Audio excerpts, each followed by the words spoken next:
IPL fever with DNA में आप सभी का बहुत-बहुत स्वागत है। तो आज मैच था क्लैश ऑफ द टाइटंस की अगर हम देखें क्योंकि अभी पॉइंट्स टेबल में कोलकाता नाइट राइडर्स और राजस्थान रॉयल्स टॉप पर चल रही थी और बहुत ही थ्रिलर मैच हुआ जिसमें जॉस द बॉस ने शतक मारा और 2 विकेट से राजस्थान रॉयल्स ने केकेआर भी कहेंगे हम साथ में जो लव की फेवरेट टीम थी उनके हाथ से मतलब जबड़े से मैच लेके चले गए। तो लव हमारे साथ है जो कोलकाता नाइट राइडर उनकी फेवरेट टीम है। तो क्या बोलना चाहेंगे आज आप? मैं यही कहूंगा कि मैं दूसरी इनिंग्स के 16वें ओवर तक बहुत खुश था क्योंकि वहां तक मैच केकेआर ने बिल्कुल डोमिनेट करा था। मतलब मैं पहली बार देख रहा हूँ कि आखिरी के 4 ओवर में किसी टीम ने मतलब ऐसे मैच पलट दिया। मतलब आप सोचिए, एक टीम है जो एक इनिंग्स पूरी अच्छी खेली, सेकंड इनिंग्स में भी 15-16वें ओवर तक बहुत अच्छा खेली और मैच पूरा उनकी तरफ था। लेकिन एक कैसी पारी ने 4 ओवर में मैच बना के बिल्कुल हाथ से छीन लिया। वो सोचिए वो प्लेयर में कितना कैलिबर है और उस प्लेयर का नाम है जॉस द बॉस, उनको ऐसे नहीं कहा जाता है। मतलब बिल्कुल। जिस तरीके से एंड के 4 ओवर्स में रोबन पॉवेल ने जो एक महंगा ओवर आया रसल का, वहां से एक मोमेंटम बना। मिचेल स्टार्क -50 करोड़ पे चले गए हैं, अब 25 करोड़ तो उनका माइनस चल ही रहा था। और वरुण चक्रवर्ती के ओवर में भी जिस तरीके से लगातार बाउंड्रीज आ रही थी, जॉस बटलर मार रहे थे, वहां से मुझे लग रहा था कि मैच कहीं ना कहीं मतलब मैं मेरे दोस्त साथ में दिख रहे थे, मैंने बोला था कि यहाँ से बहुत हद तक मोमेंटम चला गया है क्योंकि बटलर मुझे को लगता है वो एक बार सुनील स्टार्ट होने नारायण की का लव जरूरत ओवर होगा क्योंकि अभी तक का सुनील नारायण की बात भी आज जरूर करेंगे हम क्योंकि उन्होंने भी आज शतक लगाया, उनका पहला शतक आया आईपीएल में और एक एकमात्र प्लेयर बन गए जिन्होंने विकेट भी लिया, कैच भी लिया और शतक भी मारा है। आज तक कभी पूरे आईपीएल हिस्ट्री में कभी नहीं हुआ है। सुनील नारायण की भी बात करना बहुत जरूरी है।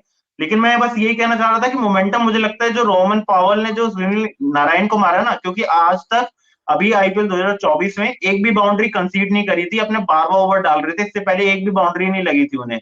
पहली बार उन्हें बाउंड्री लगी और लगातार फिर वो 2 छक्के आए, वो मोमेंटम ले गए। बस पावल का विकेट से थोड़ा सा फिर से वापस आई थी केकेआर, क्योंकि आप ये देख सकते हैं अगर हम पूरा अभी स्कोर कार्ड भी देखेंगे तो आपको पूरा सिनेरियो समझ में आ जाएगा कि क्या सिनेरियो रहा है। तो वो स्कोर कार्ड भी देख लेते हैं जिससे कि हम केकेआर की इनिंग्स की भी बात करेंगे, लेकिन ये सिनेरियो समझना बहुत जरूरी है कि थ्रिलर ये बना कैसे, मतलब कैसे केकेआर ये मैच हारी। तो मैं देखिए, आपको यही कोलकाता नाइट राइडर्स में वो सुनील नारायण के ओवर से पहले भी वरुण चक्रवर्ती का ओवर था, वो महंगा साबित हुआ था क्योंकि देखिए क्या हुआ था ना कि सुनील नारायण अपने तीसरे ओवर में इंजर्ड हो गए थे, वो क्रैम्प आ गया था। उसके बाद बिल्कुल। चौथा ओवर डालने वापस आए, बट उस तरीके से वो हमें जिस तरीके से ओवर डालते हुए थोड़ा लगता है ना कि एक फ्लुएंट एक्शन है, एक फ्लुएंट रनअप है, वैसा कुछ नजर नहीं आया। चौथे ओवर में रन्स पड़े उनको लास्ट ओवर में, बट उससे पहले जो 3 ओवर का उन्होंने कोटा था, बहुत अच्छा खेला था, बहुत अच्छी तरीके से निभाया था। मगर देखिए देखिए स्कोर लव, मैं कार्ड यही की बात कहना चाह करते रहा हैं। था, रोमन पावल आप अगर आप देखें तो इससे पहले उनके रन जो थे 10 बॉलों में सिर्फ 10 रन ही थे। फिर वो और अब 10वीं बॉल नहीं, मैं कहूंगा कि एक तरीके से उनके 10 बॉलों में और भी कम रन थे क्योंकि लास्ट के 5 बॉल उन्होंने खेली है। तो 13 गेंदों में 26 थे। इससे पहले अगर आप देखें तो वरुण चक्रवर्ती वाला ओवर आप जरूर कहेंगे, जॉस बटलर ने 4 चौके उनको मारे और 17 रन आए थे, वो ओवर था 15वां। फिर आता है रसल का ओवर, रसल के ओवर में भी कुछ रन आए थे। फिर उसके बाद आता है सुनील नारायण का ओवर, सुनील नारायण का ओवर में लगातार आपको 2 छक्के और चौका मार के, क्योंकि उस टाइम पर सिनेरियो अगर हम देखें तो 60-70 रन आपको चाहिए थे। फिर क्योंकि और सुनील नारायण की रसल का बात भी इसलिए कर मतलब कि वो मुझे समझ में नहीं आया। अर्पित, वो डिसीजन मुझे समझ में नहीं आया। आपकी टीम में वैभव अरोड़ा है जो मतलब हम्म, ठीक ठाक कर रहे हैं, ऐसा कुछ खराब नहीं कर रहे हैं। वहां रसल को खराब आपने तो ओवर कर रहे दिया, हैं वहां पे देखिए 17 रन, 17 रन। जी। मैं आपको ये बताऊं, खराब तो कर रहे हैं क्योंकि वैभव अरोड़ा भी देखे तो 3 ओवर में 45 रन खा चुके थे, 4 ओवर में देखिए 50 रन लेकिन स्टार खा आज चुके आज हैं, तो ऐसा किसको दिन था ओवर ना, दें। देखिए आज ऐसा दिन था कि आज रन्स तो सबको पड़ रहे थे, लेकिन वैभव अरोड़ा ने कंपैरेटिवली बहुत अच्छी बॉलिंग कराई है। जायसवाल जब मार रहे थे तो जायसवाल का विकेट भी वैभव अरोड़ा ने लिया था। और सीएसके वाले मैच में अगर आपको याद हो, वहां पे भी विकेट उन्होंने ही गिराया था।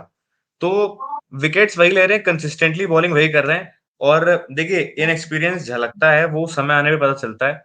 और जिस मैच में स्टार्क को रन पड़ रहे हैं, उस मैच में हर्षित राणा ने बचा लिया था सनराइजर्स के अगेंस्ट, बट आज वो नहीं हो पाया। और वो इनएक्सपीरियंस दिख रहा था आज, चाहे अरोड़ा की मैं बात देखिए करिए, पूरा चाहे आप स्कोर हर्षित कार्ड की राणा की बात, बात करिए। बिल्कुल मैं पूरे स्कोर जी। कार्ड के आगे बात करूंगा, लेकिन मेरे को लगता है कि लास्ट ओवर वरुण चक्रवर्ती को देना बिल्कुल सही डिसीजन था। लेकिन जो उन्होंने हाँ, पहली नहीं, बॉल डाली बिल्कुल ना बिल्कुल प्रेशर बिल्कुल। में, पहली बॉल जो, नो क्योंकि नो। 1 विकेट का गेम था, 2 विकेट बची थी, सामने आवेश खान थे। अब ये देखिए भी समझ नहीं ये आता कि देखिए ऐसे थ्रिलर प्रॉब्लम मैच में बात क्या आवेश होती खान है ना क्यों आते हैं। अर्पित, अगर पहली बॉल अगर पहली बॉल पे आपको छक्का पड़ रहा है और उस आपको उस ओवर में जीतने के लिए ऑलरेडी 9 रन चाहिए, तो हम्म। वहां पे मैच खत्म है। मतलब उसके बावजूद जिस तरीके से आखिरी बॉल तक लेके गए वरुण चक्रवर्ती, बहुत मतलब अप्रिशिएट करूंगा उस चीज के लिए। और मैं मुझे भी तो लगता नहीं कहूंगा कि वो है वरुण कि चक्रवर्ती लेके गए, उसमें जॉस बटलर ने ये बस जो एक सिंगल्स नहीं भागने की प्रथा रख रखी थी, वो नहीं रखते तो आविश खान एक रन ले सकते थे ना, आखिरी बॉल तक मैच जाता नहीं, वो तो जॉस बटलर को मतलब बिल्कुल ही चक्रवर्ती भरोसा नहीं था काम। चक्रवर्ती को ओवर देना बहुत अच्छा डिसीजन था मेरे हिसाब से भी लास्ट वाला, क्योंकि ऑप्शन बचता नहीं है। जिस हिसाब से पेसर्स को मार रहे हैं, बटलर को स्पिनर में फिर भी कंपैरेटिवली प्रॉब्लम होती है, लेकिन लेकिन पेसर्स को प्रेशर जिस में तरीके से पहली मार बॉल रहे जो डाली ना, पहली बॉल आपने देखी कि हैं। अपने पैर में ही गिरा ली, इतनी शॉर्ट बॉल कोई भी मार सकता था हाँ उसको, तो अगर हाँ आप हाँ वही हाँ, वो भी फ्लाइट स्पिनर कराते। की स्पिनर की अगर कोई शॉर्ट बॉल खेलेगा तो वो तो मार सकते हैं, क्योंकि आपको पता चल गया ना कि अंदर ही आ रही है बॉल, आपको टाइम मिल जाता है अच्छा खासा। बट देखिए जी हाँ। स्कोर कार्ड की बात करते हैं अर्पित। जी जी जी। पहले तो बात करते हैं जिस तरीके से आज नारायण ने शतक केकेआर मारा, के तो लिए। फिल सॉल्ट और नारायण ओपनिंग करने उतरे थे। तो फिल सॉल्ट ने मारे 10 रन 13 बॉलों में। आज उस तरीके की इनिंग्स देखने को नहीं मिली जैसे लास्ट मैच में मिली थी। आवेश खान ने उनका विकेट लिया। सुनील नारायण को बिल्कुल लास्ट बस बिल्कुल समझ ली लास्ट के 2-3 ओवर बचे थे, वहां पे बोल्ट ने आउट करा 109 रन पर। आज पहली बार सेंचुरी हमें देखने को मिली सुनील नारायण की। और वो भी एक अलग कहानी है कि जिस तरीके से नारायण को सब भूल गए थे केकेआर में, इस सीजन में मतलब कहूंगा ना कि कमबैक एक तरीके से नारायण का। गौती भाई ने कहा है आके कि नारायण ओपनिंग करेंगे, और नारायण ने बताया खुद ही इंटरव्यू में कि मुझे गौती भाई ने आके कहा था कि इस बार आप ही ओपन कर रहे हैं, और मैं आपके ऊपर बहुत कॉन्फिडेंट फील करता हूँ। तो वो चीज हाँ तो, दिख रही और परफॉर्मेंस नारायण से। अगर लगो, मैं बस इस पे यही जोड़ना चाहूंगा कि नारायण सिर्फ स्लॉगर नहीं है, उन्होंने ये पूरी इनिंग्स बनाते हुए भी देखा, ये पहली बार उन्होंने नहीं किया, इससे पहले अगर हम बात करें तो 87 रन की पारी भी वो खेल चुके हैं। तो ओवरऑल अगर बिल्कुल। आप देखें आरसीबी के खिलाफ भी काफी अच्छी पारी खेल रहे थे, तो सिर्फ वो स्लॉग नहीं जी कर रहे हैं, वो आपको रन बना के भी दे रहे हैं। और मैं जब पूरा अगर हम जब एनालिसिस कर लेंगे तो मैंने एक केकेआर की कमी ढूंढी है, वो उस कमी पर मैं आपसे जरूर बात करना चाहूंगा, तो वो अगर हम जी आगे बात कर लेते हैं। जी। तो देखिए सुनील नारायण 109 रन बनाए उन्होंने 56 बॉलों में, 13 चौके और 6 छक्के। 194 का स्ट्राइक रेट एक ऐसे बैट्समैन का जो 2 सीजन 3 सीजन से गायब था केकेआर में, और मैं तो कहूंगा 2 सीजन क्या 2014 के बाद से गायब थे। उसके उसके जी बाद से उनको इतना ना बैकिंग मिली ना ऐसी परफॉर्मेंस आई। अब बात करते हैं अंकुश रघुवंशी की। फिल शॉर्ट का विकेट जल्दी आ गया था, रघुवंशी आए तीसरे नंबर पर, और रघुवंशी ने मुझे लगता है काफी हद तक पावर प्ले में मोमेंटम जो था ना, वो नारायण भी थोड़ा स्टार्टिंग में स्लो थे, लेकिन रघुवंशी ने जो मोमेंटम था केकेआर की तरफ खींचा, जिस तरीके से बाउंड्रीज निकाली एक के बाद एक। 166 का स्ट्राइक रेट, 166 का स्ट्राइक रेट काफी अच्छा था।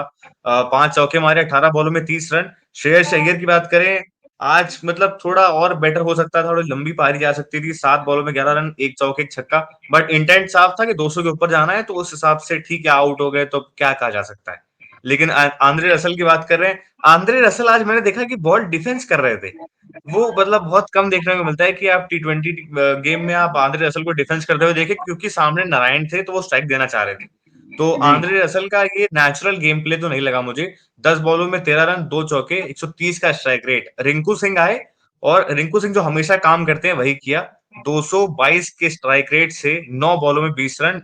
जो फिनिशिंग टच हमेशा केकेआर को जरूरत होती है वो प्रोवाइड करते हैं। वेंकटेश अय्यर एक बार फिर से फ्लॉप साबित हुए, जो मुझे लग रहा है कि अब शायद इनकी जगह मनीष पांडे की ओर देखना चाहिए, या देखिए आप इनको नितीश फ्लॉप राणा नहीं भी कहेंगे, आएंगे। उनका ये नंबर ही नहीं बनता। आप मैं यही एक नहीं अभी देखिए। फर्स्ट इनिंग्स में यही गलती निकालना चाह रहा था। अगर आप ओवरऑल मैच देखें, मैं मेरे को अभी तक केकेआर का समझ नहीं आया कि उन्होंने 8वें नंबर पर रमनदीप आ रहे हैं। अगर आपके लिए इनिंग्स बना दिया है, सुनील नारायण जल्दी आउट हो जाते हैं, तो आप इम्पैक्ट प्लेयर में क्यों ना आप एक बॉलर पहले से एड ऑन रखें, और फिर आप एक और बॉलर खिला सकते हैं इम्पैक्ट प्लेयर में। फर्स्ट इनिंग्स में आपको रमनदीप की आप जरूरत थी नहीं ना, लेकिन उनको खिलाना पड़ा क्योंकि वो पहले से प्लेइंग 11 में। तो आप इम्पैक्ट प्लेयर में पहले से ही 4 बॉलर रखें, अगर आपको बेटर लगता है बेटर ले आइए। बॉलर तो आपका हर्षित राणा फिक्स ही था ना। देखिए रमनदीप भी बॉलिंग कराते हैं, अभी वो बात अलग है कि बॉलिंग उनको मिल नहीं रही है, वो भी मुझे मेरी समझ के बाहर है कि आप रसल हम्म को ओवर दे रहे हैं, बट आप रमनदीप को ओवर नहीं दे रहे हैं, जबकि मुझे लगता है कि रमनदीप रसल से बेहतर बॉलर है। रसल के पास बस हम्म। वो एक विकेट टेकिंग लक है जिसकी वजह से उनको विकेट्स मिल जाते हैं, ये मैं भी एग्री करूंगा। लेकिन जी देखिए वेंकटेश अय्यर का नंबर आप कह रहे हैं कि नहीं है, बट देखिए सिचुएशन ऐसी होती है, सिचुएशन के अकॉर्डिंग केकेआर में बेटर आता है। पहले मैच में आपने देखा होगा 1 डाउन आए थे वेंकटेश अय्यर, और वो आउट हो लेकिन गए जब थे। से अंकुरिश तो आया तो पावर 1 डाउन प्ले तो में अंकुरिश फिक्स हो गया है। हाँ अंकुरिश, क्योंकि अंकुरिश ने परफॉर्मेंस दी भी है। देखिए अंकुरिश ने परफॉर्म भी किया है, तो उनका 1 डाउन फिक्स होना मेरे हिसाब से तो बहुत सही है। क्योंकि अगर आपको वो बिल्कुल। वाला मैच याद होगा डेब्यू वाला, जिस तरीके से उन्होंने डीसी के बॉलर्स को मारा था अपने पहले ही मैच में, तो मुझे लग रहा है आज भी अंकृश का बहुत बड़ा रोल था पावर प्ले में, जो रन्स आए थे उसके बाद 7वें 8वें ओवर तक जब तक उन्होंने बैटिंग करी, उन्होंने एक मोमेंटम बना के रखा। कॉन्फिडेंस जो आया था सॉल्ट का विकेट गिरने के बाद, वो अंकृश ही मेंटेन कर सकते हैं। उसके अलावा केकेआर में मुझे तो नहीं वही लगता मैं कि कह रहा नंबर हूँ कि 3 लो, का अगर बैट्समैन। अगर आपका इनिंग्स बढ़िया चल रही है ना, तो मुझे लगता है कि आपको इम्पैक्ट प्लेयर में फ्लेक्सिबिलिटी केकेआर के पास जितने ऑलराउंडर है ना, आपको लानी चाहिए कि आप बैटर हाँ, बॉलर ये दोनों को ऑप्शन मतलब रखें। रमनदीप का मुझे भी लगता है कि रमनदीप की जगह एक पूरा या तो प्रॉपर बैट्समैन या तो एक प्रॉपर बॉलर खिला सकती है नहीं, केकेआर। बैट्समैन की और जरूरत तो सुयश नहीं शर्मा है। हो सकते हैं, सुयश मैं तो शर्मा कह हो रहा हूँ सकते हैं वो। मैं तो कह रहा हूँ कि आप हर्षित राणा को पहले से ही प्लेइंग 11 में रखिए, और फिर इम्पैक्ट प्लेयर में अगर आपको लग रहा है कि रमनदीप, तो रमनदीप, वरना आप एक और बॉलर सुयश को भी ला सकते हैं, आपके पास ऑप्शंस बहुत ज्यादा बढ़ जाएंगे जब नहीं, आपकी सुयश तो बैटिंग में अगर कुछ डेफिनेटली चल आ रहा है सकते हैं तो। क्योंकि सुयश को मौका ही नहीं मिला है। बट देखिए, अभी एक बार स्कोर कार्ड में बात कर लेते हैं, उसके बाद हम जरूर आएंगे इस चीज पर। रमनदीप सिंह, 1 रन 1 बॉल पे, ज्यादा मौका नहीं मिला। बॉलिंग की बात करें तो ट्रेंट बोल्ट ने आज के इतने हाई स्कोरिंग मुकाबले में भी मात्र 7.75 के इकॉनमी रन दिए, एक विकेट लिया। इंपॉर्टेंट सुनील नारायण का 4 ओवर में 31 रन, आवेश खान 4 ओवर में 35 रन, 2 विकेट, 8.75 की इकॉनमी। बहुत इंप्रेस करा है आवेश खान ने इस सीजन में। Kuldeep Sen 4 over 46 run, 2 wickets, 11.5 की इकॉनमी। थोड़े महंगे साबित हुए, बट जिस तरीके से विकेट्स लिए तो कहूंगा कहीं ना कहीं कंपेंसेट हो गया। चहल 4 ओवर 54। मतलब ये भी मुझे समझ नहीं आ रहा था कि चहल और अश्विन को सुनील नारायण के सामने बार बार क्यों लाया जा रहा था, जब आपको पता है वो कि भी रन पड़ आपको रहे हैं। ज्यादा, अगर आपको देखने को भी मिला होगा कि अश्विन और चहल दोनों ट्राई कर रहे थे कि वाइड फेंके बॉल, मतलब वाइड ऑफ द हाँ, लाइन पे हाँ, जाए, हाँ। उसमें बहुत और सारे फिर आपके सुनील नारायण एक्स्ट्रास फायदा भी आ उठा रहे रहे थे थे। उस चीज। हाँ, और एक्स्ट्रास भी एक्स्ट्रास बहुत तो आ मिले। रहे थे उसके साथ। वो मतलब उनके पास ऐसा नहीं कि एक बार बैट पे आ गई, और मैंने देखा है उनकी ज्यादातर बाउंड्रीज जो गई है ना दोनों स्पिनर्स की, स्ट्रेट मार रहे थे वो, क्योंकि उनको पता है बिल्कुल। स्ट्रेट में फील्डर नहीं है, कैच भी नहीं आएगा।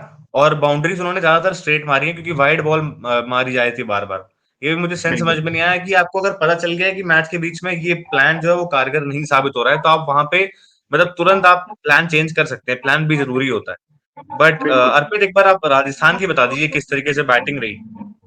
देखिए, राजस्थान की बात करूं तो आज यशस्वी जायसवाल वही फायरिंग स्टार्ट देने की ट्राई कर रहे हैं। लेकिन अगर हम T20 वर्ल्ड कप के कंटेंडर की बात करें तो यशस्वी जायसवाल सबसे पीछे छूटे जा रहे हैं, अगर आईपीएल का फॉर्म लेके चलें। क्योंकि इससे पहले अगर हम देखें तो वो टेस्ट क्रिकेट में मार रहे थे, तो व्हाइट बॉल में गेम अभी तक तो आईपीएल के फॉर्म पे देखे तो यशस्वी जायसवाल की कोई बड़ी पारी नहीं आ रही, कोई एंकर रोल नहीं आ रहा।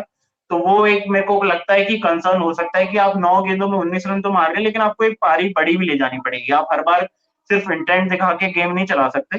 तो आज भी 211 की स्ट्राइक रेट से 3 चौके 1 छक्का मारा। जॉस बटलर, इनके बारे में मेरे को लगता है कि पूरे स्कोर कार्ड में आखिरी में बात करनी चाहिए, क्योंकि पूरा गेम ही अलग चेंज था। संजू मुझे सैमसन तो की बात बात ही करें नहीं तो, करनी इनकी। जी जी जी, तो संजू सैमसन की बात करें तो 8 गेंदों में 12 रन 2 चौके, फिर वो जा रहे थे एक और शॉट, हाफ हर्टेड शॉट था उनका, मतलब मेरे को शॉट समझ ही नहीं आया, नथिंग शॉट जैसा ही था कि वो पूरा ना उन्होंने अपना बैट फ्लो दिखाया उसमें, और सीधे लॉन्ग ऑन की तरफ सुनील नारायण आगे खड़े थे, वहां पे आपको कैच मिल गया, तो बिल्कुल इजी कैच था। और उसके बाद फिर मेरे को रियान पराग की पारी आज बहुत ही शानदार लगी, जो 14 गेंदों में 34। लेकिन वही है कि वो ना अभी ना ये नहीं समझे हैं कि कहाँ पे मुझे रुकना भी है, कहाँ पे मुझे अपनी इनिंग्स बड़ी करनी है, जो कि अभी तक बाकी मैचेस में वो कर रहे थे। लेकिन आज उन्हें पता नहीं क्यों 220 280 दिखने लग गया था, क्योंकि राजस्थान रॉयल्स ने पहले 6 ओवर में 75 रन बना दिए थे, और रियान पराग भी आए थे, तो उसके बाद उन्होंने 2 चौके उस ओवर में अगर देखें हर्षित राणा की ओवर में, तो पहले छक्का चौका मार दिया था।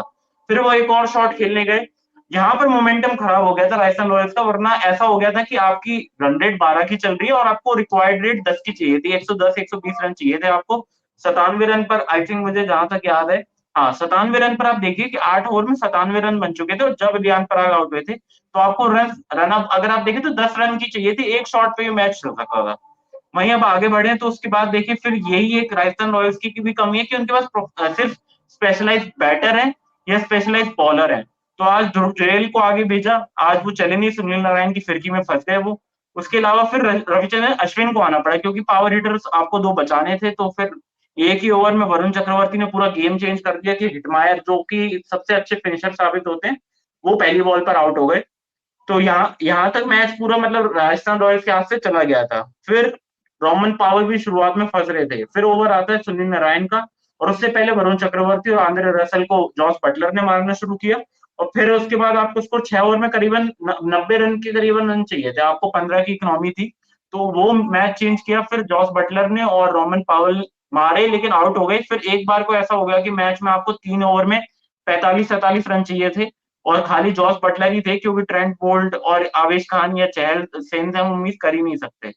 फिर वहां पर जॉस बटलर का गेम आता है जो 9 चौके और 6 छक्के, पहले बहुत ही फंसी हुई पारी थी। आप अगर आप 50 देखें तो उनकी कुछ 34 से 35 गेंदों में 50 हुई थी।